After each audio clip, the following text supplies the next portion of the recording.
예, 우리 주 안에서 사랑하고 또 존경하는 우리 배경락 목사님 심호하시는 교회, 제가 말씀의 또 사역자로 부름을 받게 된 거 큰 영광으로 생각합니다. 제가 배 목사님만큼은 못하겠지만은 그래도 연약하고 부족한 종을 그런 종도 주님께서 이 시간 붙드시고 사용해 주실 줄로 믿고 의탁하는 마음으로 이 시간 섰습니다. 오늘 우리가 읽은 본문은 너무나 유명한 성경의 이야기이기 때문에 거의 스토리 자체는 설명이 필요 없을 만큼 우리가 잘 알고 있는 말씀이죠.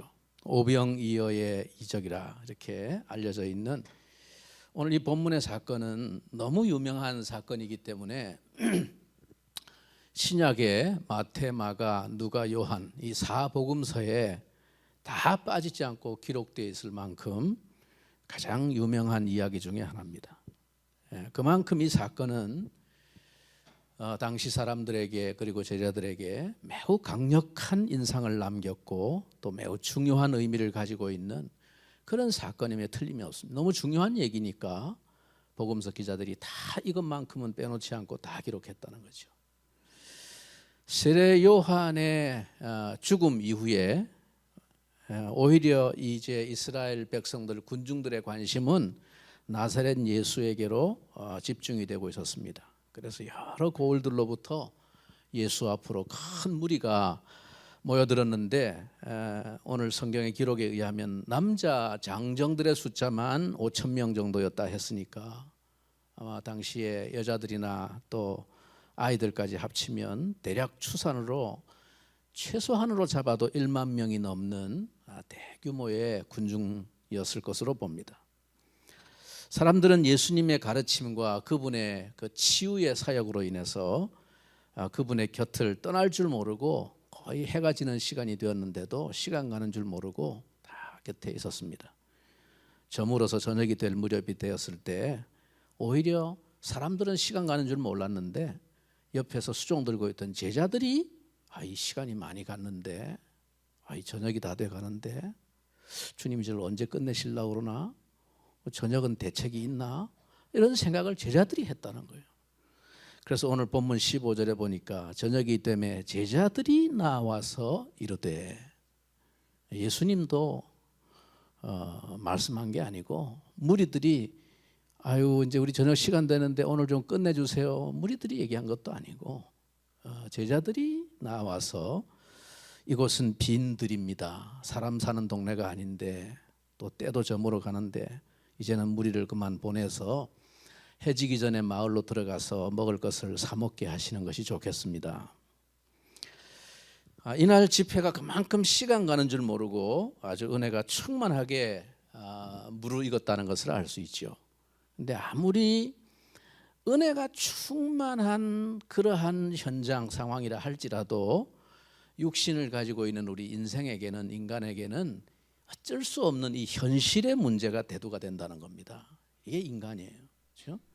여러분 은혜 충만하게 받았다고 한 달, 두 달 밥 안 먹고 버틸 수 있습니까? 안 되는 거예요. 아무리 은혜를 많이 받아도 몸을 가진 인간은 현실의 문제를 피해갈 수 없는 것입니다. 그래서 제자들의 생각이 어쩌면 굉장히 합리적이고 상식적인 대책을 말씀드린 거죠.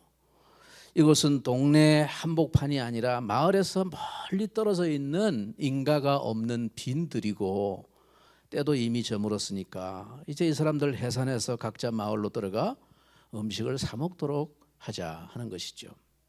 여러분, 이 제자들의 생각 자체는 잘못된 것도 아니고 그런 생각이 불신앙도 아닙니다. 그런 생각한다고 불신앙입니까? 밥 먹을 때 돼서 밥 먹어야 된다는 건 당연한 것이죠. 그런데 그 다음이 문제라는 것입니다. 거기까지는 불신앙이 아니에요. 그런 생각할 수 있는 거죠. 근데 그 다음이 문제라는 것입니다.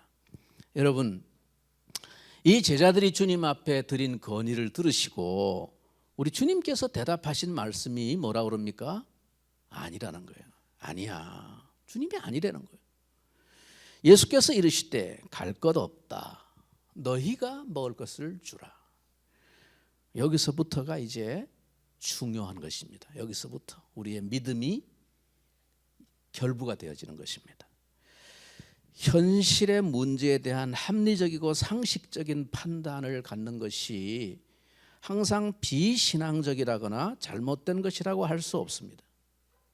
그런데 때로 주님이 간혹 그러한 지극히 상식적이고 합당한 그러한 우리들의 생각에 대해서 가끔은 그게 아니다라고 말씀하실 때가 있다는 것입니다.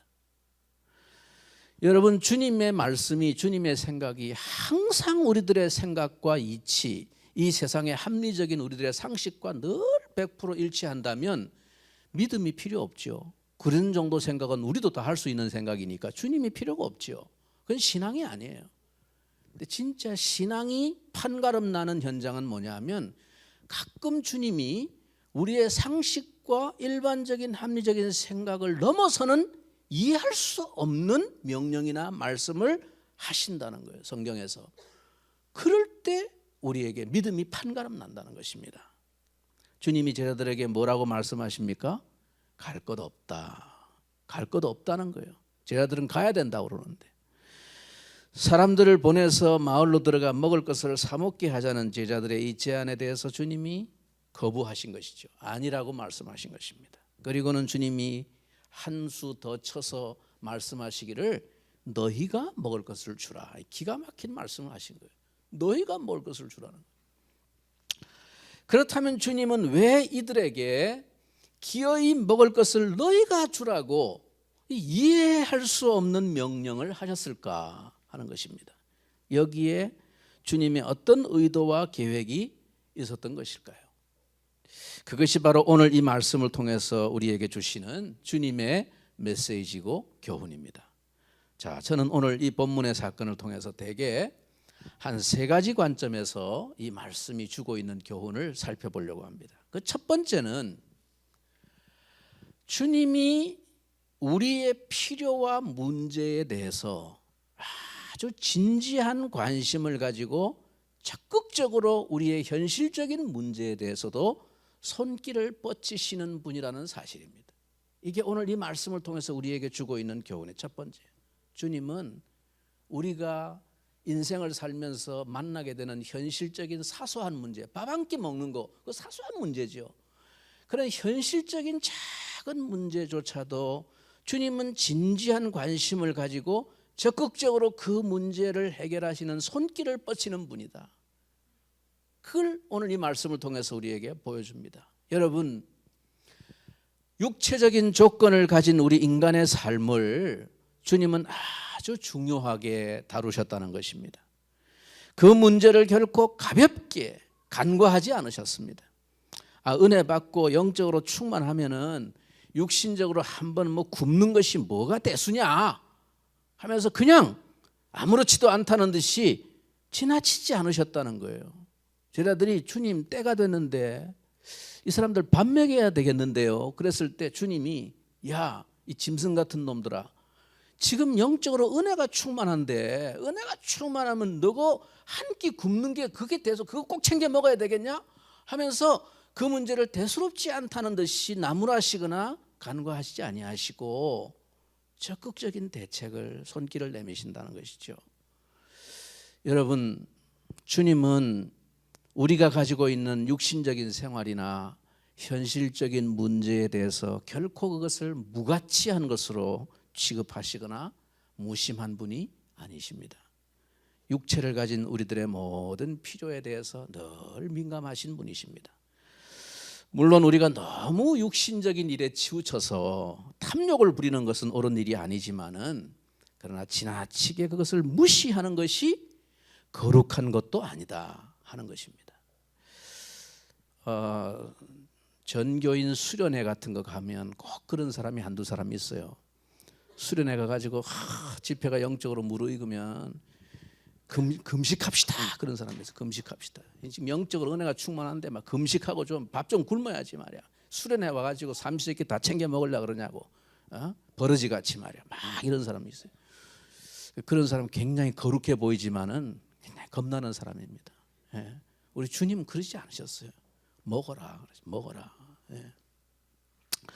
여러분, 우리는 때가 되면 먹어야 하는 인생이고 헐벗으면 입어야 되는 인생이고 그렇다는 것을 주님이 아십니다. 성경이 주님 뭐라고 그랬습니까? 하늘에 계신 너희 천부께서 이 모든 것이 너희에게 있어야 할 것을 아시는 분이다. 그걸 무시하는 분이 아니다 라고 말씀해 주시지 않았습니까? 우리가 믿는 하나님은 그런 분이다. 여러분은 여러분의 인생에 이처럼 자비로운 공급자를 알고 계십니까? 그분은 우리가 구하기 전에 이미 우리에게 있어야 할 것을 헤아리고 계시는 자애로운 아버지시라고 주님이 말씀해 주셨습니다.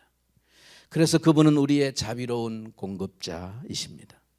주님은 오늘 이 오병이어의 사건을 통해서 우리에게 주님이 어떤 분이신지에 대한 인식을 새롭게 가지도록 하시는 것이 우리 하나님 이런 분이시다. 주님은 우리의 세밀한 필요와 현실의 작은 문제까지도 진지한 관심으로 개입하기를 원하십니다. 실로 우리의 모든 것이 되시는 분이심을 보여주십니다. 두 번째, 오늘 이 사건을 통해서 우리가 살펴볼 수 있는 교훈은 우리들의 헌신과 순종에 대한 교훈을 생각할 수 있습니다. 주님이 우리에게 뭔가 우리 상식으로 이해하기 어려운 불가능한 것을 명령하실 때는 분명히 주님께 계획이 있다는 거죠. 그렇지 않고야 주님이 무슨 돈키호테도 아니고 말도 안 되는 걸 무조건 그냥 이렇게 명령하실 리가 없잖아요. 우리가 믿는 주님이 적어도 그런 분은 아니라는 건 우리가 알고 있잖아요. 그러면 그런 분이 가끔 우리가 불가능하다고 생각되어지는 상식 밖의 어떤 말씀을 주실 때는 주님이 뭔가 계획이 있으시구나, 이렇게 머리가 돌아가야 그게 믿음의 사람이에요. 우리 재직들이 적어도 그런 사람이 되어야 돼요. 주님이 뜻이 있으시구나, 계획이 있으시겠구나, 그렇게 생각한다는 것이죠. 여러분, 그것을 통해서 주님은 우리의 믿음을 키우시기를 원하십니다. 순종과 헌신에 따르는 축복을 우리에게 훈련하시는 것입니다. 너희가 먹을 것을 주어라. 자, 이 명령을 듣고 제자들이 어떻게 대답을 합니까? 본문 17절에 보니까 제자들이 이르되 여기 우리에게 있는 것이라고는 떡 5덩어리와 물고기 2마리가 전부입니다. 자, 이 대답이 무슨 대답일까요? 주님, 지금 보세요. 모인 사람들이 지금 최소한 잡아도 10,000명은 넘습니다. 10,000명. 그런데 우리가 가지고 있는 것이라고는 탈탈 털어도 보리떡 5덩어리하고 물고기, 마른 물고기 2마리 딸랑 있는데 이거를 지금 10,000명이 넘는 사람들에게 누구 코에 갖다 붙이냐 이거를. 이 말은 무슨 얘기예요? 안 된다는 얘기죠. 안 된다. 이건 불가능하다는 것입니다. 있으나 마나한 거라는 거예요. 우리가 가지고 있는 것을 가지고 이 문제를 해결하는, 인생의 문제를 해결하는 데는 있으나 마나하다. 아무 도움이 안 된다는 거예요. 이게 지금 그 얘기를 한 것입니다. 다 뒤져보아도 도무지 턱도 없는 이 미미한 것 앞에서 제자들이 난감해진 것이죠. 그런데 주님은 오늘 이 기적과 같은 역사를 위해서 먼저 제자들에게, 먼저 오늘 재직들인 여러분들에게, 그리고 먼저 오늘 주님의 믿음의 자녀들인 저와 여러분들에게 먼저 헌신을 요구하시는 거예요. 헌신을. 너희가 뭘 내놓을 수 있냐 물으십니다. 주님은 여러분, 우리가 드리는 것이 미미한 아무 문제 해결에 보탬이 되지 않는 아주 미미하고 작은 것이라 할지라도 그것을 주님이 물리치지 아니하시고 무시하지 아니하신다는 거예요. 그걸 오늘 보여주신 겁니다. 보리떡 5개하고 물고기 2마리가 있는데요, 주님이 그 말을 들으시고 야, 치워라, 치워. 그거 가지고 뭐 하겠냐? 어차피 내가 다 알아서 할 테니까 야, 그거 갖다 버려라. 그거 있으나 마나. 그러시지 않으셨다는 거예요. 여러분, 이게 중요한 얘기입니다. 만약에 주님이 그렇게 말씀하셨다면 우리가 총동원해서 내놓을 수 있는 거, 그거 아무 보탬이 안 된다고, 너무 초라하고 미미한 거라고 주님이 면전에서 그것을 무시하셨다고 하면 여러분, 그것을 내놓은 이 한 아이가 얼마나 그 영혼의 상처를 받았겠습니까? 얼마나 무한해졌겠습니까? 그러나 오늘날 이 지상에 있는 교회들 속에서는 이러한 일들이 종종 벌어지고 있습니다. 힘없고 가난한 소자의 작은 헌신과 예물을 무시하고 그것을 부끄럽게 만드는 일들이 오늘날 지상교회의 비극입니다. 그런 사람이 발붙일 곳이 없지요. 야, 그게 뭔 도움이 되겠냐? 치아라. 주님은 이 작은 것을 물리치지 않으시고 그것을 내게로 가져오라, 내게로 가져오라 말씀하셨습니다. 이르시되 그것을 내게로 가져오라 하시고 무리를 명하여 잔디 위에 앉히시고 떡 5개와 물고기 2마리를 가지사 하늘을 우러러 축사하시고 떡을 떼어 제자들에게 주시매 제자들이 무리에게 주니. 여러분, 이 장면을 한번 여러분 상상을 한번 해보십시오.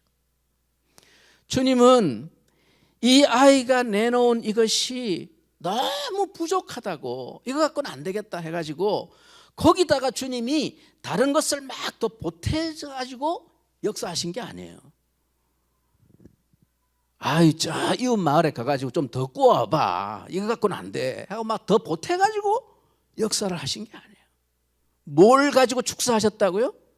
보리떡 5개와 물고기 2마리, 그것만 딱 가지고 하늘을 우러러 축사하시고 나눠주셨다는 것입니다.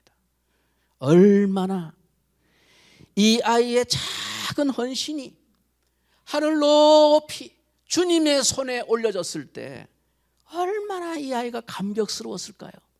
지가 내놓은 너무나 부끄러운 그것을 주님이 너무 귀한 것처럼 하나님 아버지 앞에 내보이시면서 축사하실 때 이 아이의 마음이 얼마나 감격스러웠을까.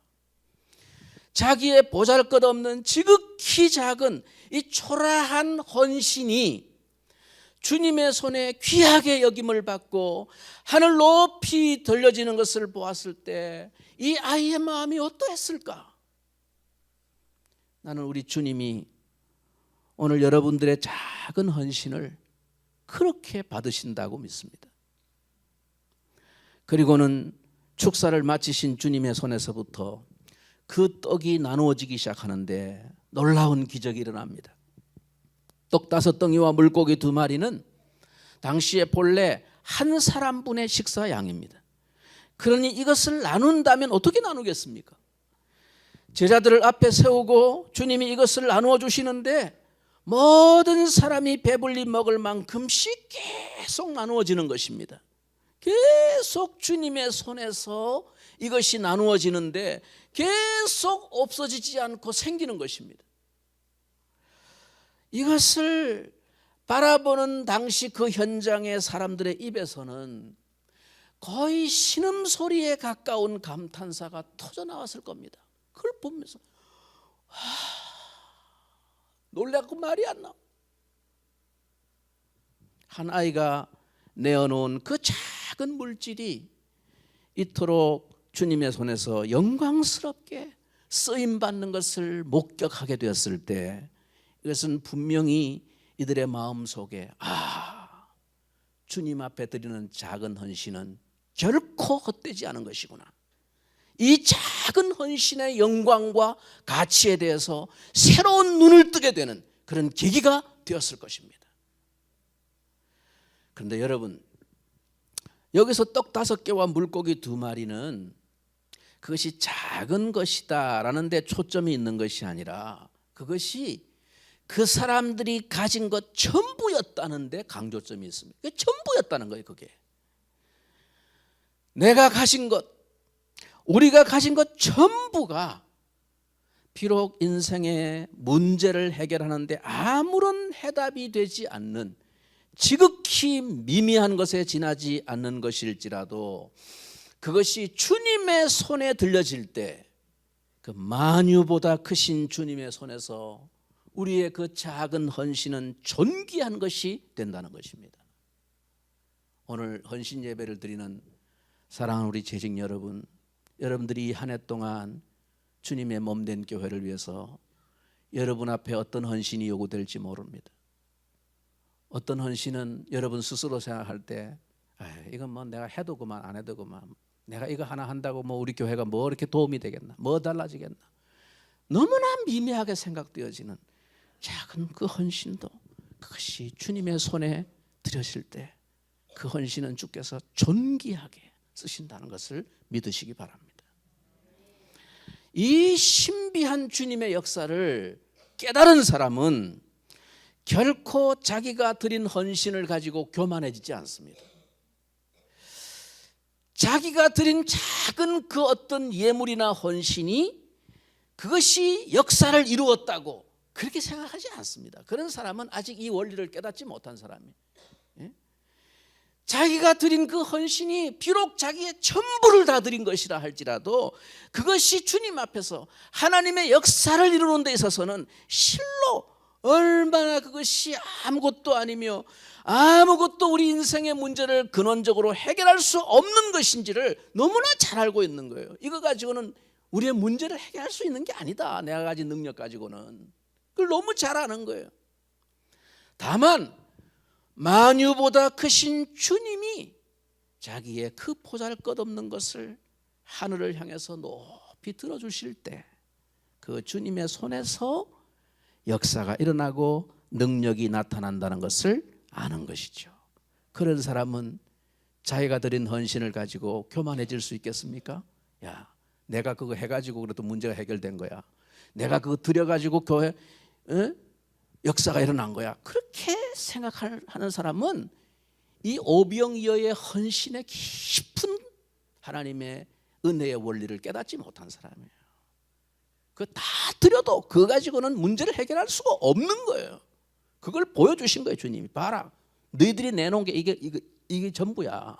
너희들이 할 수 있는 능력이라는 게 이것밖에 안 되는 거야. 문제를 해결할 수 있는데 아무 보탬이 안 되는 거야. 없어도 그만이야. 없다고 여러분, 주님이 오병이어를 내놓지 않았으면 역사하지 않았을까요? 그거 없다고 역사가 안 일어났을까요? 그런 게 아니에요. 그런데도 주님은 그걸 받으시는 거예요. 뭘 보여주시려고? 바로 이 교훈을 깨닫게 하시려고. 이때 분명히 제자들의 믿음이 온전치 못하고 부족했지만은 이들이 주님의 이해되지 않는 그 명령에 그래도 순종함으로써 이들은 자신들이 내어드린 그 미미한 헌신을 통해 역사하시는 주님의 능력을 체험할 수 있게 된 것입니다. 순종하지 않았다면 안 돼요. 이거 가지고는 순종하지 않았다면 그날 역사를 체험할 수 없었을 것입니다. 끝으로 세 번째, 오늘 이 사건을 통해서 우리가 깨닫게 되어지는 교훈이 있습니다. 세 번째는 이 이적이 우리에게 보여주는 영적인 메시지입니다. 영적인 메시지. 너희가 먹을 것을 주라. 황당했을 겁니다. 제자들이 이 말을 들었을 때. 뭐 있다고 나한테 주라 그러시지? 주님은 우리에게 이 사람들을 먹이라고 명령하십니다. 아니, 도대체 우리에게 무엇이 있다고 이 사람들을 먹이라는 말씀일까? 그냥 각자 알아서 해결하도록 이 사람들을 보내자라고 말씀드린 제자들에게 주님은 너희가 먹을 것을 주라라고 말씀하십니다. 그렇다면 이 말씀은 가만히 생각해 보면 너희에게 이 사람들을 먹일 것이 있다는 사실을 너희들이 왜 알지 못하고 있냐라는 책망이 포함되어 있는 거예요. 너희들에게는 이 사람들을 먹일 것이 있어. 근데 너희들이 지금 그걸 못 보고 있는 거야. 모르고 있는 거야. 너희가 빨리 먹을 것을 주라. 여러분, 우리에게 도대체 무엇이 있습니까? 200데나리온의 돈을 가지고도 이 문제를 해결하기에 부족하다고 했습니다.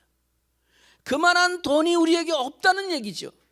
그럼 도대체 무엇이 우리에게 있길래 주님이 너희가 주라고 그럴까? 여러분, 모르시겠습니까?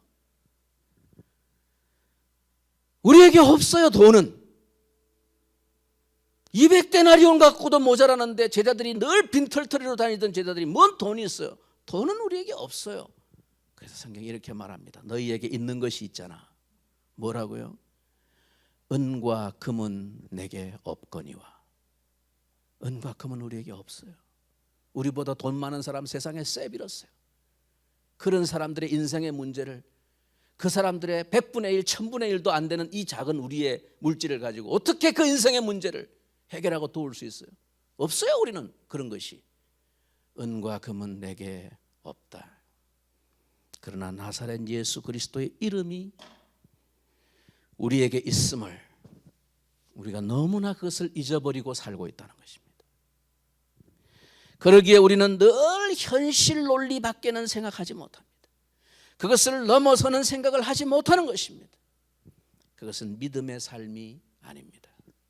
우리는 사람들의 진정한 결핍에 대해서 해답을 가지고 있는 사람들이라는 것이죠.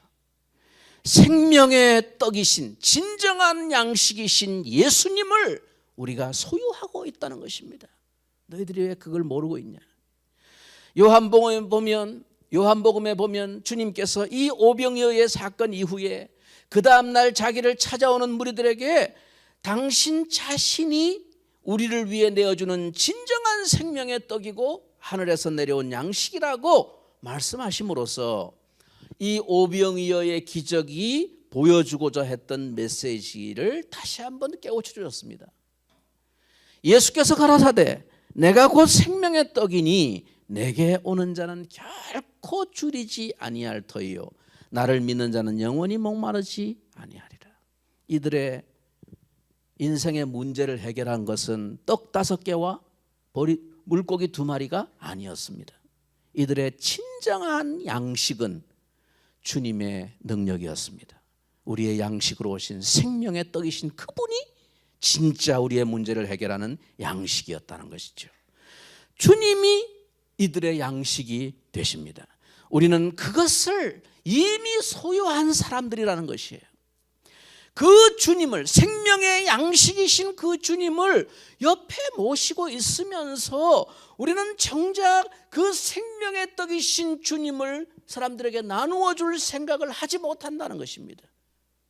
그리고는 그들의 문제는 그들이 각자 해결하도록 하자, 이 정도밖에 생각을 못한다는 것이죠. 여러분, 주님께서 이 제자들에게 아무런 현실적인 대책이 없음을 뻔히 아시면서 너희가 먹을 것을 주라 라고 말씀하실 때는 주님께 분명히 대책이 있기 때문이 아니겠습니까? 우리의 생각이 분명히 이치에 벗어나고 상식에 어긋나지 않는 합리적인 대안임에도 불구하고 주님이 그것이 아니라 말씀하실 때 우리 주님께 계획이 없으시겠습니까? 이런 말씀 앞에서도 계속 우리들의 생각이, 우리들의 합리적인 사고와 현실적인 대책에만 머물러서 계속 안 된다고만, 그건 안 돼요, 그거 안 된다고만 고집하면 그것이 바로 불신앙이 되는 것입니다. 주님이 이들을 먹이라고 말씀하시고 이들을 안치라고 말씀하시는데 자꾸만 주님 우리가 가진 것이 부족합니다, 안 됩니다 계속 말을 한다면 그것은 불신앙이 되는 거예요. 그런데 제자들은 다행히 고선에서 멈췄어요. 안치라 그러니까 주님이 뭔가 생각이 있으신가 보다 하고 순종했다는 거예요. 거기서 역사가 나타나는 것입니다. 여러분, 우리가 소유하고 있는 것이 뭡니까? 우리가 이런 찬송의 고백을 주님 앞에 부르지 않습니까? 예수님은 누구신가? 그분이 어떤 분인가? 예수님은 누구신가? 우는 자의 위로와 없는 자의 풍성이며 천한 자의 높음과 잡힌 자의 노임되고 우리 기쁨 되시네. 우리가 부르는 찬양과 고백이 아닙니까? 우는 자의 위로와 없는 자의 풍성이 되시는 생명의 떡이신 예수님을 여러분은 지금 소유하고 있지 않습니까? 주님께서 제자들에게 너희가 먹을 것을 주어라 말씀하셨지만 정작 진짜 이들을 먹인 것이 누굽니까? 제자들이 먹였습니까? 주님의 손에서 이들은 배불리 먹고도 남는 것을 12광줄이나 거둘 만큼 체험을 받았습니다. 그러니까 이 역사는 처음부터 주님이 하실 일이었습니다. 그런데 주님은 왜 제자들에게 내가 줄게 앉혀놔 이렇게 말하지 않고 너희가 먹을 것을 주어라 그렇게 말씀하셨을까요?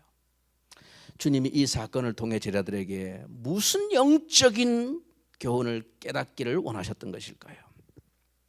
오늘도 우리 사회 일각에서는 생계의 절망을 비관해서 자살하는 사람들이 한둘이 아닙니다. 한 10여 년 전이었던 것으로 제가 기억하는데 자살한 사람이 요즘 너무 많으니까 한두 사건이 아니지만 특별히 제가 이 사건은 너무 그때 마음이 참담해서 잊혀지지 않아요.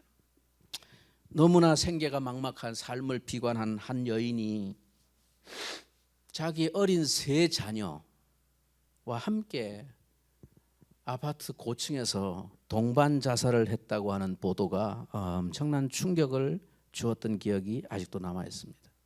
근데 더 제가 기억이 안 잊혀지는 것은 그 상황이, 아이를 하나씩 창문으로 던지는데, 어린애들 던지는데 애가 엄마 품자락을 붙들고 엄마 나 살고 싶어 그러는데 던졌다는 거예요. 그것도 3번씩이나.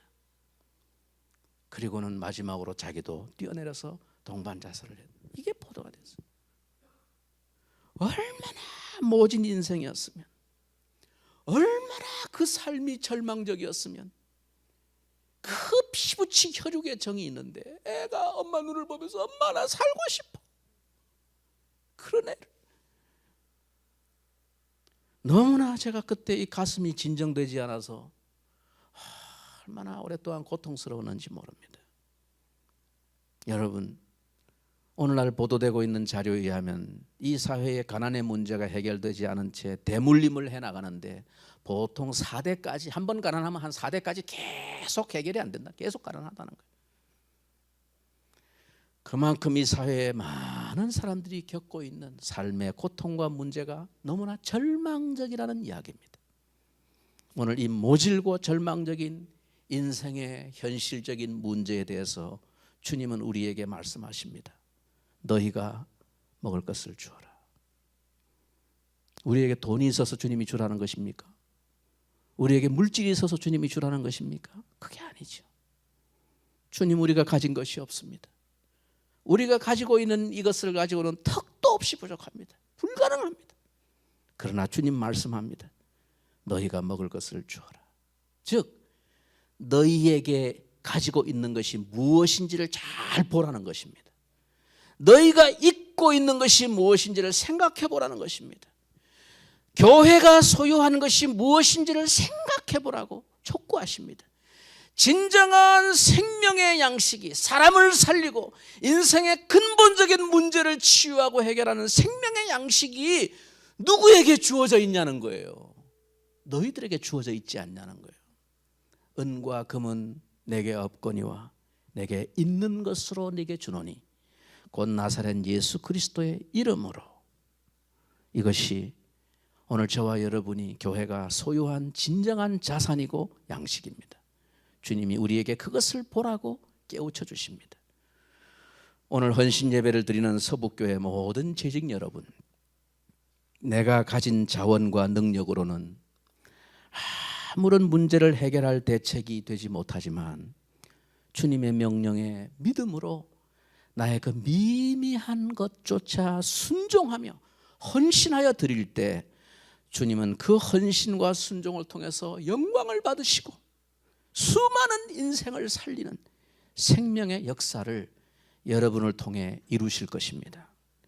나의 미미한 헌신과 내가 가진 자원이 마치 그것이 역사를 이룬 것처럼 자만하지 않고 내가 가진 자원과 능력 전부를 다 드려도 그것으로는 아무것도 문제를 해결할 수 없지만 주님은 그런 우리의 순종과 헌신을 사용하셔서 당신의 크고 놀라운 역사를 이루시는 영광에 우리를 참여하게 하십니다. 그 영광스러운 부르심에 겸손함으로 전심으로 순종하여 자신의 모든 것을 내어드리는 믿음의 역사가 오늘 서북교회 모든 재직들과 우리 교우들에게 있기를 주님의 이름으로 축원합니다. 한번 기도하겠습니다. 존귀하신 주님,